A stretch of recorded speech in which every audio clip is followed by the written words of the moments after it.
Night வெளியில் போயிட்டு வீட்டுக்கு வரைச்ச கொஞ்சம் க்ராசரி திங்ஸ் எல்லாம் இல்லாமல் இருந்தது, அதெல்லாம் வாங்கிட்டு வந்திருந்தேன். இந்த இன்ஸ்டாவில் வந்து நிறைய ரெசிபி ரீல்ஸ்லாம் பார்ப்பேன். ஸோ அதெல்லாம் பார்க்கும்போது சிலலாம் டெம்டிங்காக இருக்கும். அதை பிக் பண்ணி இந்த ரெசிபி செய்யலாம் அப்படின்னு சொல்லிட்டு உள்ள க்ராசரி ஓப்பன் பண்ணி பார்த்தா கரெக்டாக நம்ம என்ன செய்கிறோமோ அந்த இன்க்ரீடியன்ட் இருக்காது. அப்படி இல்லாத இன்க்ரீடியன்ட் எல்லாம் வாங்கிட்டு வந்து ரீஃபில் பண்ணி வச்சாச்சு. நைட்டு வேறு கிளைமேட் செம்மையாக இருந்தது, மழை வேறு பெஞ்சிட்டு இருந்து, எப்படியும் நாளைக்கு லீவுன்னு தெரிஞ்சிடுச்சு. அதனால் சரி இன்னைக்கு வந்து ஒரு பணியாரம்லாம் செய்யலாம் அப்படின்னு சொல்லிட்டு பணியார மாவு தான் வந்து ரெடி பண்ணிக்கிட்டு இருந்தேன். கிளைமேட்டும் ஒரு பக்கம் இருந்தாலும் இன்னொரு பக்கம் ஆனியன் நிறைய வாங்கிட்டு வந்துட்டாங்க. சரி அதனால ஒரு சைடு ஆனியனை வச்சு பணியாரத்தை செஞ்சு வச்சு இன்னொரு பக்கம் ஆனியன் சட்னியும் செஞ்சு முடிச்சாச்சு. ஆனியன் சில்லி கார்லிக் இதெல்லாம் கொஞ்சமாக போட்டு ஃப்ரை பண்ணி அதை அரைச்சாச்சு. நைட் டின்னரும் முடிச்சாச்சு.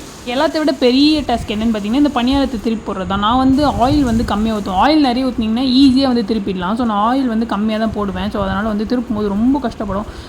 சாதிச்சுட்டுடா அப்படின்ற ஒரு ஃபீல் வந்துடுச்சு இதை திருப்பி போட்ட உடனே. நான் இதெல்லாம் சாப்பிட்டு என் vlog முடிச்சுக்கிறேன். தேங்க்ஸ் ஃபார் வாட்சிங். டாடா.